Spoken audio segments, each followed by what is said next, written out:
ETF index mutual funds నేర్చుకుని stock మార్కెట్లో రాణించాలనుకుంటున్నారా? వెంటనే ఈ నెంబర్కి కాల్ చేయండి. నమస్తే రమగారు. నమస్తే జయ.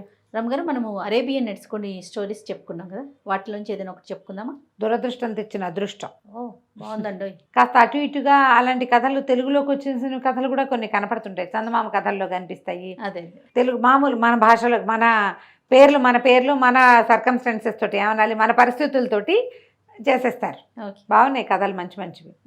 పూర్వం రియాద్ నగరంలో అబూబకర్ అని ఒక అబ్బాయి ఉండేవాడట. ఇంచుమించు అనాథగా చెప్పాలి.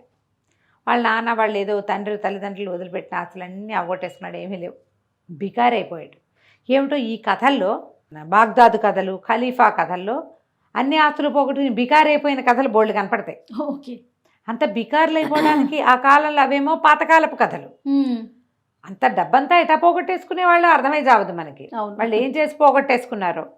తాగుబోతనము, ఏమన్నా జూద గృహాలు, వ్యసనాలు, తర్వాత బానిసలు. సరే, ఇక డబ్బులు లేవు.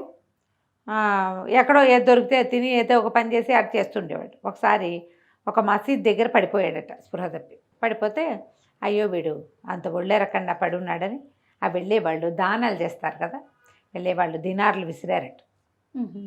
బోళ్ళని డబ్బు దినార్లు పడ్డాయి. ఇంతలో వెళ్ళేవాళ్ళు ఎవరో చూసి ఒకళ్ళు అయ్యో పాప వీడు మొహం తిరిగి పడిపోయినట్టున్నాడని పన్నీరు రోజు వాటర్ అద్దె పట్టుకెళ్తారు. ఆ రోజు వాటర్ వాడి మొహం మీద జల్లి చేతిలో ఉన్న 4 ఖర్జూర పళ్ళు వాడి చేతిలో పెట్టారు. అబూబకర్ లేచి చూసుకున్నాడు. ఒళ్ళెరకన్నా నిద్రపోతున్నాను, రోడ్డు మీద పడుకున్నానని చూస్తే తన మీద అంతా రూపాయి బిళ్ళలు, దినార్లు గబగబా ఏరుకున్నాడు. ఎవరో మహానుభావులు వేశారని ఆ ఖర్జూర పళ్ళు తిని కాస్త ఓపిక వచ్చాక ఏం చేశాడు, దీనార్లు పుచ్చుకుని 2 ఖర్జూరాలు తింటే అంత పడిపోయిన స్పృహతపై ఇదిగా ఉన్నవాడికి కొంచెం ఎనర్జీ వస్తుంది. వెళ్ళి ఆ దీనార్లు పెట్టి పళ్ళేవో కొనుక్కున్నాడు. కొనుక్కునేసరికి ఆ పళ్ళు పోల్చి తిరగపోతుంటే కోత అక్కడ కూర్చుంది. వాడికేసే చూస్తుంటే ఏమనుకున్నాడు అబూబకర్, అయ్యో పాపం దీనికి నాకు మళ్ళీ ఎవరో ఉండుంటారు, తిండి కోసం చూస్తుంది అని చెప్పేసి పండు దాని చేతిలో పెట్టాడు. ఆ పట్టకటకా తినేసింది. 2 పండు వస్తే మళ్ళీ చూస్తోంది, మళ్ళీ ఇచ్చేసాడు. 6 డజన్ అరటిపళ్ళు కొంటే 6 అరటిపళ్ళు తినేసింది కోతి. ఏమనుకున్నాడు ఇతను, పోనీలే ఖర్జూరాలు తిన్నాం, ఓపిక వచ్చింది, ఇంకా దినార్లు ఉన్నాయి, కొనుక్కుందానిలే, ముందు ఓపిక వచ్చింది కదా అని ఏం చేశాడు, బయలుదేరి వెళ్ళాడు. ఆ కోతి కూడా అతను వెంట పడి వచ్చింది. వాడికి ఏమనిపించింది, ఎవరు దిక్కులేదు మనకి, మన వెనకాల ఎవడూ రాడు, ఇదేమిటో మన వెనకాల వస్తుందో రానిచ్చాడు. ఏదో పలహారాల సాల్లోకి వెళ్ళాడు. ఒక దీనారం ఇచ్చి ఆహారం తీసుకున్న పళ్ళెలను పెట్టి కోతికి కూడా పెట్టి 6 అరటిపళ్ళు తినేసి ఇది కూడా తినేసింది. సరే, అక్కడి నుంచి బయలుదేరాడు ఎక్కడైనా పడుకోవడానికి. లోపలికి వెళ్తూ ఉంటే కోతి వాడిని అనుసరించే వస్తుంది. ఇదేటో వెంట వస్తుంది అనుకుని దగ్గరికి తీసుకున్నాడు. ఏమిటి దోస్తు, నువ్వు నాతో వస్తావా అని అడిగాడు. అడిగితే కోతి వాడికేసే చూస్తుంది. సరేలే పోదాం పదా అని ఆ కోతిని ఎత్తుకుని భుజం మీద ఎక్కించుకున్నాడు. నడిచిపోతుంటే ఒక పురాతన పాడుబడిపోయిన ఇల్లు ఒకటి ఉంది. వీడికి అక్కడ ఒక పగిలిపోయిన అద్దం ఉంటే చూసుకున్నాడు. జుట్టిట నిలబడి మాసిపోయిన గడ్డం, చింపిరి జుట్టు, చింకి గుడ్డలు, తన అవతారానికి ఎవ్వడూ తన లోపలికి రానివ్వడు. ఏ బిల్డింగ్లోకి వెళ్దామన్నా, సత్రంలోకి వెళ్దామన్నా ఎవరు రానివ్వడు, బిచ్చగాడల్లే ఉన్నాడు. అదే మన ఎవరు రానిస్తారు? పైగా నీలాంటి కోతిని వెంట పెట్టుకెళ్తే సత్రం వాడు అసలు రానివ్వడు. డబ్బులు చూపిస్తే పోనీ రానివ్వచ్చు, కోతులను తీసుకొస్తే ఒప్పుకోవద్దు. పొద్దున్నుంచి నా వెనకాల పడి తిరుగుతున్నావు, నిన్ను వదలటం నాకు ఇష్టం లేదు, ఇదే మన రాజమహల్, పద లోపలికి వెళ్దామని ఆ పాడుబడిన ఇంట్లోకి లోపలికి పోయాడు ఆ కోతితో సహా. లోపలికి వెళ్ళి ఆ కోతిని దించి ఏదో నేల దుడుచుకుని పడుకుందామని ఆ నేల దుడుస్తుంటే పక్కన దింపిన కోతి ఉన్నట్టుండి ఒక అబ్బాయిగా మారిపోయింది. తెంగుమని చక్కగా ఉన్నాడు వాడు. ఉండేసరికి వీడు ఆశ్చర్యపోయాడు. అబూబకర్, ఏంటి ఇలా మారిపోయావు అంటే, నువ్వు చాలా మంచివాడివి, నీ వల్ల నా ఆకలి తీరింది, 3 రోజులుగా ఈ ఊళ్ళో తిరుగుతున్నా, ఎవ్వడూ నాకు తిండి పెట్టలేదు, నీకు వచ్చిన దినారు నీ అన్నం మానేసి నువ్వు తిండి మానేసి నాకు పెట్టావు, అరటిపళ్ళు వీడికే పెట్టేశాడుగా కోతికే, నేను నీ అదృష్టాన్ని, నీ దురదృష్టం ఇవాళ నుంచి పోయింది, నేను నీ అదృష్టాన్ని చూడు, నీ జీవితాన్ని బాగు చేసేస్తాను అంటే నిన్నేమని పిలవాలంటే హసన్ అని పిలవమన్నాడు. హసన్ వీడు అక్కడి నుంచి ఏం చెప్పాడంటే, నేను నీకు ఒక్కడికే కనపడతా, ఎవరికీ కనపడి, నేను నీకు డబ్బులు ఇస్తా, బయటికి వెళ్ళి చక్కటి బట్టలన్నీ కొనుక్కురా, శుభ్రమైన బట్టలు కట్టుకుంది కానీ హాయిగా ఉంది, కానీ నేను ఈ నగరానికి రాజుని చేస్తాను నేను అన్నాడు. అదృష్టం కలిసి వచ్చింది. ఎటా వస్తుంటే వస్తాయి ఎటాగే అదృష్టాలు, ఏకంగా రాజే. ఈ దురదృష్టం పోయి అదృష్టం వచ్చేస్తుంది. అక్కడి నుంచి ఏం చేశాడు, బట్టలు గిట్టలు మంచి బట్టలు వచ్చినాయి. చక్కగా వీడు శుభ్రంగా స్నానం చేసి తలకాయని ఇటుగా దువ్వుకుని స్నానశాలలు ఉంటాయి ఆ ఊళ్ళో. స్నానశాలకు వెళ్ళి చక్కగా తలంటి పోయించుకున్నాడు, బాగా వచ్చాడు, మంచి బట్టలు వేసుకున్నాడు. అక్కడి నుంచి హసన్ ఏం చేశాడు, ఒక దంతపు పెట్టిచ్చాడు, దాని నిండా బంగారపు వస్తువులు వేసిచ్చాడు. నువ్వేం చేస్తావంటే ఈ దంత పెట్టుకుని రాజుగారి దగ్గరికి వెళ్ళు. రాజు దగ్గరికి వెళ్తే రాజుగారి ఈ వస్తువు చూసి చాలా సంతోషిస్తాడు. ఇది ఇక్కడ దొరికేది కాదు. మరి ఆయన ఏం కావాలి అని అడుగుతాడు. మీ అమ్మాయిని ఇచ్చి ఫరీదా బేగం నుంచి పెళ్లి చేయమని అడుగు. తెల్లబోయాడు అబూబకర్. ఇంకా నయం, రాజుగారి అమ్మాయిని పెళ్లి చేసుకోవడం ఏంటి, ఫరీదా బేగం మన మనుషులకి మనకి కంటికి కూడా కనబడదు, ఆ అమ్మాయిని పెళ్ళిట చేసుకుంటుంటే రాజు చేస్తాడయ్యా, నీకెందుకు, నేనున్నా కదా నీ అదృష్టాన్ని చెప్పు అనేసరికి సరే ఒప్పుకున్నాడు. 2-3 రోజులు చక్కగా తిని బాగా తయారయ్యి మంచి బట్టలు వేసుకుని ఇదంతా పుచ్చుకొని రాజుగారి దగ్గరికి వెళ్ళాడు, సుల్తాన్ దగ్గరికి. వెళ్తే బయట అంతకుముందు ఎప్పుడు ముష్టి వాళ్ళని ఇలా మురికి చింకిగుడ్డల వాళ్ళని రాజభవనపు రోడ్డు మీద కూడా రానివ్వరు సైనికులు. కానీ వీడిని చూసి జీహుజూర్ అంటున్నారు. ప్రతి వాళ్ళకి తలా ₹1 ఇచ్చుకుంటూ లోపలికి వెళ్ళాడు, దినారాలు ఇచ్చుకుంటూ. రాజుగారిని చూశాడు. రాజుగారు అన్నారు, అబ్బో ఎంతో బాగున్నాడు కుర్రాడు, ఎంత బాగున్నాడు, 27 అట్లా ఆ వయసు ఉంటుంది వాడికి. బాగున్నాడు, మంచి బట్టలు, చెంకీ పని దాని నిండా, ఈ ఊళ్ళో జరిగేవి కాదు, ఎక్కడదో ఈ వస్తువు, ఈ బట్ట, ఆ క్లాతు చాలా బాగుంది, వాడి డ్రెస్సు బాగుంది, డ్రెస్సులో వాడు బాగున్నాడు, వాడు తెచ్చిన దంత పెట్టె ఇంకా బాగుంది. దంత పెట్టె చూసేసరికి రాజు ఆశ్చర్యపోయాడు. ఆ సుల్తాన్ తెరిచి చూస్తే ఏముంది, అందులో అన్ని వజ్రాభరణాలు అవి ఉన్నాయి. చాలా ఆశ్చర్యపోయాడు. మీకేం కావాలి, నేను మీకేం చేయగలనంటే, అంటే మీరు చేయగలరో లేరో అన్నాడు. ఏం కాదు, నువ్వు ఏది అడిగినా చేస్తాను అనేసరికల్లా సరే రాజు అన్నాడు, చెప్పు అనేసరికి మనవాడు అబూబకర్ చెప్పాడు, ఫరీదా బేగంని వివాహం చేసుకోవాలనుకుంటున్నాను, మీ అమ్మాయిని నాకు ఇచ్చి పెళ్లి చేయండి అన్నాడు. రాజుగారు గతుక్కుమన్నాడు. వజీర్ కేసి చూశాడు. వజీర్ దగ్గరకు వచ్చి నుంచున్నాడు. ప్రభు, మనం ఆలోచించద్దు జహాపన, ఎందుకంటే ఒక్కడే అబ్బాయిల్లే ఉన్నాడు, ఏమి ఫ్యామిలీ గీమిలీ లేదు, ఎక్కడి నుంచో వచ్చాను, పురాతన కాలపు సంపదలు ఉన్నాయని చెప్తున్నాడు. ఏం సంపద ఉందో కనుక్కుందాం, మనకైనా తాడు బొంగరాలు లేని వాడే కావాలి, మన అమ్మాయిని తీసుకుపోకూడదు, వాడు ఇక్కడే ఉండాలి, మనకంటే ఆస్తిపరుడు అయి ఉండాలి. ఎవరికైనా పిల్లని ఇచ్చేటప్పుడు ఆస్తిపరులు కావాలి. సరే బాగుందిగా, అందుకని సరే చేయమన్నాడు. వజీరే చెప్పాడు. సుల్తాన్ వారి దగ్గర అద్భుతమైన రత్నహారం ఒకటి ఉంది, కొన్ని కోట్ల ఖరీదు చేస్తుంది, మా రాజ్యం కంటే దాని విలువ ఎక్కువ. అలాంటి రత్నాభరణాలు ఏమైనా మీ దగ్గర ఉంటే చూపించండి, అప్పుడు మా అమ్మాయిని మీకు ఇచ్చి పెళ్లి చేస్తాం. మాకంటే ధనవంతుడు కావాలి కదా అల్లుడు, దామాది ఎప్పుడు ధనవంతుడు కావాలి అనేసరికల్లా అబూబకర్ చూపించండి నేను చూస్తాను అన్నాడు. రాజుగారు ఇంత పెట్టోడు తెప్పించారు. ఆ పెట్టెలో పెద్ద రత్నాభరణం ఒకటి ఉంది, బ్రహ్మాండంగా ఎంత బాగుందో. అక్కడి నుంచి కోసేసాడు వీడు. మా తాతగారి పెట్టెలో పురాతన సామాన్లు చాలా ఉండాలి, ఖజానాలో, మా పురాతన ఖజానాలో వెతుకుతాను, ఇలాంటివి 3-4 చూసినట్టు గుర్తుంది నాకు, తీసుకొచ్చి చూపిస్తాను మీకు, చూపించాక పెళ్లి పెట్టుకుందామన్నాడు అని హుందాగా ఆ వజ్రాభరణాన్ని చూసేసి ఇతను ఏం చేశాడంటే మంచి ఇల్లు ఒకటి బాడికి తీసుకోమన్నాడు. మొదటి హసన్ ఈ కోతి మంచిగా మారాడు కదా, బోల్డ్ డబ్బిచ్చి వీడితో ఒక పెద్ద భవనం తీయించాడనమాట. ఆ భవనంలో ఉంటున్నారు. అక్కడికి వెళ్ళి ఆ హసన్ లోపల కూర్చుంటే వాడిని చూసి మెళ్ళ ఉన్న వస్తువులన్నీ తీసి పారేసి చొక్కా విప్పేస్తూ, మనకేం పెళ్ళవదు గిల్లవదు, ఆవిడ కోసేసి వచ్చాను, మన దగ్గర ఎక్కడ అట్టాటి ఆభరణాలు, అది ఎంత బాగుందో, అట్టాటి ఆభరణాలు దొరకవు అంటే అది ఎట్టా ఉందో గీసి చూపించమన్నాడు. ఇదిగో ఇట్లా ఉందని గీసి చూపించాడు. ఇంతే కదా, ఒకటి కాదు 6 డజన్ ఇస్తా నీకు, పెళ్లి చేసుకుందు కానీ. బాగుందిగా. చాలా సంతోషించి కావలించుకున్నాడు హసన్. ఫరీదా బేగంని పెళ్లి చేసుకోవడం అంటే ఏమిటో తెలుసా, జన్మంతా ఖజానాలో ఉండటమే. నాకు అలాంటి అదృష్టాన్ని పట్టిస్తున్నావు, నీలాంటి స్నేహితుడు ఎవరికైనా దొరుకుతాడా లోకంలో, నాకు కాబట్టి ఇంత అదృష్టం పట్టింది, చెప్పు నీకేం కావాలో చెప్పన్నాడు. చెప్తా, నీ పెళ్ళయ్యాక చెప్తానన్నాడు వీడు. సరే ఏమైంది, రాజుగారు ఒక 4 రోజుల్లో పెట్టెలు, ఒక పెద్ద పెట్టె నిండా ఇంత బాక్స్లో 6 డజను నెక్లెస్లు వేసుకుని పట్టుకుపోయాడు, రత్నాభరణాలు.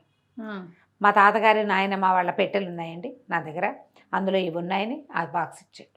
చూస్తే ఏముంది, కళ్ళు మిరుమిట్లు కొలిపేసినాయి. తమ దగ్గర ఒక్క హారం ఉంది, అది కోట్ల విలువ చేస్తాను గొప్ప చెప్పుకుంటున్నారు వీళ్ళు. 6 తెచ్చాడు వీడు, మనవాడు 6 పట్టుకొచ్చాడు. దాంతోపాటు ఇంకా ఎన్ని నగలు ఉన్నాయో, ఎవరి దగ్గరైనా ఆ బంగారం ఉందంటే ఒకే రకం 6 ఉన్నాయంటే ఇంకా ఎన్ని రకాలు ఉంటాయి, చిన్నపన్న వస్తువులు ఎన్ని కుప్పలు తెప్పలుగా ఉండుంటాయి. రాజు ఆశ్చర్యపోయాడు. గబగబా పైనుంచి దిగేసి వచ్చేసి తక్తు మీద నుంచి దిగొచ్చి కావలించుకున్నాడు అబూబకర్ని. ఇవాళ నుంచి నువ్వే మా అల్లుడివి, రేపే పెళ్ళి, ధూమ్ధామ్గా పెళ్లి చేసేద్దాం అని చెప్పేసి అలంకరించండి నగరాన్ని అన్నాడు. నగరం అంతా అలంకరించారు, అబూబకర్ ఉన్న బిల్డింగ్ని అలంకరించారు. అన్నీ అలంకారం చేశారు. తెల్లవారి పెళ్లి చేశారు. పెళ్లి చేశాక సరే ఆ రాత్రి పెళ్లి కూతురు దగ్గరికి వెళ్ళాలి వీడు. అప్పుడు వాళ్ళ పెళ్ళిళ్ళు అంటే కొంచెం అమ్మాయి అబ్బాయి చూసుకునే పెళ్ళిళ్ళు కాదుగా, ఏదో ఇది పెడతారు, కోషా ఉంటుంది, అటు వేరు ఇటు వేరు ఉండి కుబుల్ హై అని అడిగిస్తారు. కుబుల్ హైలు అయిపోయాక రాత్రికి సాయంకాలం ఇక్కడ పార్టీలు గిట్టులు అయ్యాక పిల్లాడు కలుసుకుంటారు. సరే వీడేం చేశాడు, గబగబా తన భవనానికి వెళ్ళాడు. వివాహం అయిపోయింది, నీకేదో కావాలన్నావు, ఏం కావాలో చెప్పంటే ఫరీదా బేగం దగ్గరికి వెళ్తావు కదా, ఆమె మెళ్ళలో ఒక రాగి తాయెత్తు ఉంటుంది, ఆ తాయెత్తు తెచ్చి నాకు ఇవ్వన్నాడు. బాగుంది, సింపుల్. ఏమిటి ఇంత జీవితానికి నేను ఇవ్వాల్సింది ఒక్క రాగి తాయెత్తా, అదే ఎంత చిన్న విషయం. సరేననుకున్నాడు. అక్కడి నుంచి మధ్యాహ్నం అంతా గానా బజానాలు సాగినాయి. అందరూ తాగారు, తిన్నారు, ఊరంతా పండగ చేసుకుంటున్నారు. చీకటి పడేసరికల్లా ఈ అబ్బాయిని అంతఃపురంలోకి ప్రవేశపెట్టారు, అబూబకర్ని. వెళ్ళేసరికల్లా ఫరీదా బేగం చక్కగా అలంకరించుకుని కూర్చున్నది, మేలు ముసుగేసుకుని. అప్పుడు చెప్పింది, నువ్వు మొదటిసారి వస్తువు తెచ్చినప్పుడే నేను నిన్ను చూశాను, నువ్వు నాకు ఎంతో నచ్చావు, నేను నీ ప్రేమలో పడిపోయాను, నేను నీ దాన్ని అని. అయితే సరే నీ మెళ్ళో తాయెత్తు తీసి నాకు ఇచ్చేయన్నాడు. నేనే నీ దాన్ని అయినప్పుడు తాయెత్తుకేముంది, తీసి ఇచ్చేస్తాను, ఇదిగో తీసుకో అని తీసి చేతిలో పెట్టేసరికల్లా ఆ తాయెత్తు పుచ్చుకుని ఉండి ఇప్పుడే వస్తానని పరిగెత్తుకుంటూ వెళ్ళిపోయాడు అబూబకర్ బయటికి. వెళ్ళటం గుర్రం ఎక్కి దౌడు తీసుకుంటూ తను బాగా పెట్టుకున్నాడుగా భవనం, ఆ భవనానికి పరిగెత్తుకుంటూ వెళ్ళేసరికల్లా అక్కడ కూర్చున్న హసన్కి ఆ తాయెత్తు ఇచ్చాడు. ఫరీదా నా కోసం వేచి ఉంది, వెళ్ళొస్తానన్నాడు. ఇంకెక్కడికి వెళ్ళేదని నెత్తి మీద ఒక్క పెట్టు పెట్టాడు ఆ హసన్. పెట్టడం ఏమిటో అంతే కథ. తెల్లారాక మెలకు వచ్చింది అబూబకర్కి. తీరా చూస్తే తను కొత్తగా తను ఏర్పాటు చేసుకున్న బిల్డింగ్లో లేడు. పెద్ద రాజభవనం తీసుకున్నాడు కదా, ఇది వరకు ఓ పాడుపడిపోయిన ఇంట్లోకి వెళ్ళాడు కదా, అద్దం విరిగిపోయిన అద్దం ఉంది, అక్కడ పడి ఉన్నాడు. లేచి చూసుకున్నాడు. తన మీద ఒంటి మీద ఎలాంటి అలంకారాలు లేరు. కొత్త పెళ్లి కొడుకు, రాజుగారి కొత్తల్లుడు, ఇంకా మనుగుడుపులు కాని పెళ్లి కొడుకు పాపం. బోళ్ళ నగలు కూడా వేశారు చేతులు, కానీ ఆభరణాలన్నీ అలంకారాలనే. అద్దం దగ్గరికి వెళ్ళి చూసుకుంటే ఇంకేముంది, చింపిరి చుట్టూ చీకిరి బాకిరిగా ఉన్న గడ్డము. మొదటి రోజున అద్దం చూసుకున్నప్పుడు తను ఏమిటో ఇవాళ అదే కాంతపోయాడు.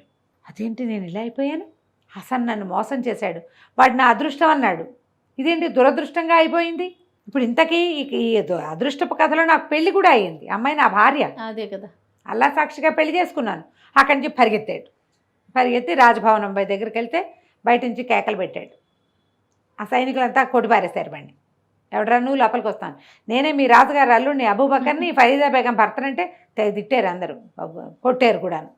నువ్వు ఆ ఫరీదా బేగం మొగుడు ఏంటి, ఇప్పుడే ఆయన వచ్చాడు, అందరికీ గుప్పెడు బంగారం పంచిపెట్టాడు, ఆయన వచ్చి వెళ్ళాడు, ఆ భార్యతో గడుపుతుంటే నువ్వు మధ్యలో నీగోలేమిటన్నారు. నిర్కాంతపోయాడు. అయ్యో బాబోయ్, నా రూపంలో ఎవరు వెళ్ళారు, తనకు తెలిసిపోయింది. ఇంకా హసనే తన రూపాన్ని తీసుకున్నాడు. బహుశా ఆ రాగి రేకు ఉండటం వల్ల ఇన్నాళ్ళు ఈ హసను అక్కడికి వెళ్ళలేకపోయాడు. ఎప్పుడైతే తాయెత్తు తీసేయబడిందో వీడు వెళ్ళిపోగలడు ఎక్కడికైనా. ఇంకేం చేస్తాడు, పెద్దగా కేకలు పెట్టాడు. ఊరంతా పిచ్చివాడిగా తిరుగుతూ ఉండిపోయాడు. రాజుగారి దగ్గరికి పరిగెత్తాడు. రాజుగారు లోపలికి రానివ్వల, ఎవరు నమ్మరు. ఆ అబూబకర్ ఏం చేశాడు, అబూబకర్ ఆ రూపంలో ఉన్న హసను వాడికి ఏంటంటే చీకటి రాత్రి కావాలి, అమావాస్య వస్తే కానీ ఆ అమ్మాయి తన వశం కాదు, వాడి దగ్గర ఉన్న మంత్రశక్తులకి ఉండిపోయింది. అంతే. ఇక ఈ అబూబకర్ ఊరంతా తిరుగుతూ ఏడ్చుకుంటూ పిచ్చికేకలు పెట్టుకుంటూ తిరుగుతుంటే ఒక దీని దగ్గర భోజనశాల దగ్గర సొమ్మసిల్లిపోయి పడిపోయి ఉండేసరికల్లా ఎవరో ఒక జ్యోతిష్కుడు అక్కడ కూర్చొని, మొహం బ్రహ్మాండంగా ఉంది, వీడేంటి ఇట్టా ఉన్నాడని, వాడి మొహం మీద నీళ్ళు చల్లండిరా, వాడి సంగతి ఏదో కనుక్కుందామన్నాడు. అనేసరికల్లా సరే లేవదీస్తే ఏదో ఆయన 2 రొట్టెలు కొని చేతిలో పెట్టి, ఏంట్రా కుర్రాడా నీ బాధ, శుభ్రంగా ఉన్నావు, కష్టపడి ఏ వ్యాపారమైనా చేసుకోవచ్చు, ఇట ఎందుకున్నావు ఏంటంటే, నేనేం చెప్పనండి, నాకు ఒక కోతి కనపడింది, దాని పేరు హసను అని కథ అంతా చెప్పాడు. చెప్పగానే ఆయన అన్నాడు, అరే నీకు మేలు చేయాలనిపిస్తుంది, నిజానికి వాడొక మాంత్రికుడు, నువ్వు ఒక పని చెయ్యి, ఎలాగైనా సరే నేను ఒక తాయెత్తు ఇస్తా, ఆ తాయెత్తు వాడి మెళ్ళలో పడాలి, పడితే వాడు కోత అయిపోతాడు, ఆ కోతిని కాల్చి బూడిద చేసేయాలి, చంపేసేయాలి దాన్ని, అప్పుడే నువ్వు తప్పించుకోగలుగుతావంటే, నేను ఎట్లా వెళ్తానండి, కోటలోకి నన్ను రానివ్వరు అంటే, ఆ మార్గాలన్నీ నువ్వు చూసుకో, నీ తెలివి వాడుకో, నేను మాత్రం తాయెత్తిస్తానని తాయెత్తు చేతిలో పెట్టాడు. తాయెత్తు జేబులో పెట్టుకున్నాడు. అటు తిరిగి ఇటు తిరిగి రూపాయి పుట్టే మార్గం లేదు. మళ్ళీ ఓ మసీదు దగ్గర సొమ్మసిల్లి పడిపోయాడు. మసీదులోకి వెళ్ళేవాళ్ళు పావలా అర్ధ మళ్ళీ దినార్లు పడేశారు. తెల్లారు లేచి చూసుకున్నాడు, తన మీద డబ్బులు ఉన్నాయి. సరే ఏం చేశాడు, ఇట్లా ఉంది కదా మన పని, ఇప్పుడు తిండి కాదు మనకు కావాల్సింది అని చెప్పి ఏం చేశాడు, శుభ్రంగా వెళ్ళి స్నానం చేసేసి ఆ డబ్బులతోటి మంచి బట్టల జత ఒకటి కొనుక్కున్నాడు. బట్టలు వేసుకున్నాడు. బట్టలు వేసుకుని ఏం చేశాడంటే ఆ ఊళ్ళల్లో మనకి రంగురాళ్ళు కొన్ని కనపడతాయి, తలతల్లాడే వజ్రాలు. వజ్రం కాదు, పాడు కాదు, గాజురాయి. ఊరికలా మెరుస్తూ ఉంటుంది. ఊరికే మెరుస్తూ ఉంటుంది. అక్కడి నుంచి ఏం చేశాడు, ఒక గులాబీల దండా కొన్నాడు. వాడి మీద పడిన దీనార్లు దీంతో ఫినిష్ అయిపోయినాయి. సరే అక్కడి నుంచి ఏం చేశాడు, ఒక స్వీట్ షాప్ వాళ్ళ దగ్గరికి పోయాడు. వాళ్ళకి సాయంత్రం వచ్చి పనిచేస్తాను అని చెప్పేసరికి వాళ్ళ స్వీట్ షాప్ వాళ్ళను, సరే మాకు సాయంకాలం, వీడికి ఏంటంటే వీళ్ళు స్వీట్ చక్కెర పాకం చేసే ఫ్యామిలీ వీళ్ళది. అదొక ప్రత్యేక పాళం, చక్కెర బిళ్ళలు చేస్తారు. ఆ పని తెలిసిన వాడు రేర్గా ఉంటాడనమాట. వీడికి సొంత వృత్తి చేయటం ఇష్టం లేదు ఇప్పటిదాకా. ఇప్పుడు వృత్తి చేయడానికి డిసైడ్ అయ్యేసరికల్లా 10 వరహాలు జీతం, 10 దినార్లు జీతం. అయితే ఏమన్నాడు, ఒక 5 దినార్లు ఇప్పుడు ఇచ్చేయండి, పని మొత్తం ఈ నెలంతా పనిచేశాక తతిమా 5 దినార్లు ఇద్దరు, కానీ డబ్బు అవసరంలో ఉన్నానంటే వీళ్ళ ఫ్యామిలీ తెలుసు వాడికి.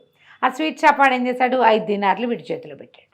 వీడు 5 దినార్లు, గులాబీల దండ, మేలిమిగా అనబడే చవక రకం వజ్రము, ఆ రాయి పుచ్చుకుని మన రాజుగారి దగ్గరికి పోయాడు. బయట వరుసగా సైనికులు ఉంటారు కదా, తలా 1 దినారు చేతిలో పెట్టాడు. రాజుగారిని చూడాలి అని రాజుగారి దగ్గర ప్రవేశపెడితే ఎవరో ఏమిటో అంటే, మీ యువరాజు గారిని చూడాలి, అల్లుడు గారిని చూడాలి, ఆయన కోసం నీ వజ్రం తెచ్చాను, ఆయనకి ఫరీదా బేగం లాంటి వజ్రం దొరికింది, అలాంటి వజ్రం దొరికిన మహానుభావుడికి ఈ వజ్రాన్ని కూడా ఇవ్వాలనుకుంటున్నాను అనేసరికల్లా రాజుగారు తన అల్లుడు గొప్ప చాలా ఉంది ఆయన. అదే కదా, వజ్రం చూస్తే ధగా ధగా అంటోంది. దాని పక్కన గులాబీలు ఉండేసరికల్లా రంగు పడేది గులాబీ రంగు వజ్రంలాగా కనపడుతోంది. సరే అల్లుడు గారు రూముకి దారి తీయించాడు. అల్లుడు గారే వచ్చాడు. ఇక్కడికి వచ్చేసరికల్లా ఫరీదా బేగం వెనకాల ఎక్కడో ఉంది, ఆవిడ ఘోష కదా, రాజుగారు, వజీరు, అల్లుడు గారు ముగ్గురు నుంచున్నారు. వీడేం చేశాడు, ఆ గులాబీల దండలోనే తనకి తాయెత్తు ఇచ్చాడు కదా జ్యోతిష్కుడు, తాయెత్తుని కట్టేశాడు. దండ వేసేసరికల్లా ఆ వజ్రం చేతిలో పెట్టి ఆ దండ వేశాడు. వెయ్యటం ఏమిటి, మరుక్షణం అంత పొడుగునున్న హసన్ గాడు ఒకేసారి అబూబకర్ రూపంలోనే ఉన్నాడు కదా, కుదించిపోయి కోతి పిల్ల అయిపోయాడు. అయిపోవటం ఏంటి, వీడు ఒక్క ఎగిరెగిరి ఆ కోతిని గట్టిగా పుచ్చేసుకున్నాడు. సుల్తాను, వజీరు కేకలు పెట్టారు, ఎవడ్రా మా అల్లుడిని కోతిని చేసావు దుర్మార్గుడా అని అరిచర్చి కేకలు పెట్టారు. కేకలు పెడితే వీడు నిజంగా కోతేనండి, అబూబకర్ని నేను, నాకే మీ అమ్మాయి నుంచి పెళ్లి చేశారు మొన్న, నేనే మీకు వస్తువులు తీసుకొచ్చి చూపించాను అనేసరికల్లా, నువ్వే మోసగాడివి ఎందుకు కాకూడదు, నువ్వు మా అల్లుడిని ఇట్లా చేసి నువ్వే మోసగాడివేమో అని అన్నాడు రాజు. ఇంతలో ఒక జ్యోతిష్కుడు లోపలికి వచ్చాడు. ఆయన ఎవరు, వీడికి తాయెత్తు ఇచ్చినవాడు. ఇంతే కాదు, ఆ ఫరీదా బేగం మెడలో ఉన్న రాగి తాయెత్తు ఇచ్చింది కూడా ఆ జ్యోతిష్కుడు. ఆ జ్యోతిష్కుడు ఏం చెప్పాడంటే, కాదు ఇతనే మీ నిజమైన అల్లుడు, మనం 11వ ఏట కట్టాం తాయెత్తు, ఆ 11వ ఏట ఆ అమ్మాయి మీద ఒక అఘాయిత్యం జరిగింది, ఇట్లా మా మంత్రశాలి ఒకడు అఘాయిత్యం చేశాడు, మీకు జ్ఞాపకం ఉంది కదా, అప్పుడు నేను ఒక తాయెత్తు ఇచ్చాను, వాడు పెళ్లి చేసుకున్నాడు, ఇది ఎప్పుడైంది, పౌర్ణమి నాడు పెళ్ళయింది, 15 రోజుల్లో అమావాస్య వస్తే కనుక ఆ అమ్మాయి అతనికి స్వాధీనం పడిపోతుంది, అందుకోసం ఈ 15 రోజుల నుంచి ఈ పిల్లతో కాపురం చేయలేదు, ఈ వారం నుంచి ఇతను ఊరికే కబుర్లు చెప్తున్నాడు, అవునా కాదా అంటే అవును రోజు కబుర్లు చెప్పుకుంటున్నామని చెప్పింది ఆమె. ఆ రాత్రి అయ్యేదాకా వీడికి అమ్మాయి అవైల్ కాదు, ఇందులోకి లోపలికి కోటలోకి ప్రవేశించడానికి ఆ రాగిది అడ్డం ఉంటుంది కాబట్టి ఈ అబూబకర్ని పట్టుకున్నాడు, అబూబకరే మీ నిజమైన అల్లుడు అనేసరికి రాజు ఆశ్చర్యపోయాడు. ఆయన నుంచి సైనికులు పిలిపించి దీన్ని కాల్చి మస్ట్ ఏంటంటే ఆ కోతిని కాల్చేశారు, దాన్ని దహనం చేసేసారనమాట, 2 దెబ్బలు కొట్టి దహనం చేసేస్తే ఇంకా ఆ అమ్మాయి మీద నుంచి ఆ సాయ పోయిందనమాట. ఇంకా తాయెత్తులు గీతలు కట్టక్కర్లా అబూబకర్ వెళ్ళి ఫరీదా బేగంని పెళ్లి చేసుకున్నాడు. పెళ్లి చేసుకోవడం ఆల్రెడీ పెళ్ళి అయిపోయింది కదా, తర్వాత ఇంకా భార్యాభర్తలు ఎంతకాలమో అక్కడే ఉన్నారు. సుల్తాన్ గారికి ఒక్కతే కూతురు, తర్వాత పిల్లలు పుడతారని చూశారు కానీ ఇంకా పిల్లలు కలగలేదు. ఈ అబూబకర్ ఫరీదా బేగంతో కాపురం చేసుకుంటూ హాయిగా పిల్లలు కానీ చాలా మంచి రాజుగా ఎందుకంటే ఈ మన మసీద్ దగ్గర 2 సార్లు ప్రజలు చేసిన దానమే అతన్ని కాపాడింది. అందుకని తప్పకుండా ప్రతి వాళ్ళు దానం చేయాలని ఒక శాసనం చేశాడట. చేసి చాలా కాలం ఆ రియాద్ రాజ్యాన్ని పరిపాలించాడు. కథ కంచికి మనం ఇంటికి. నమస్తే రమ్మ గారు. నమస్తే.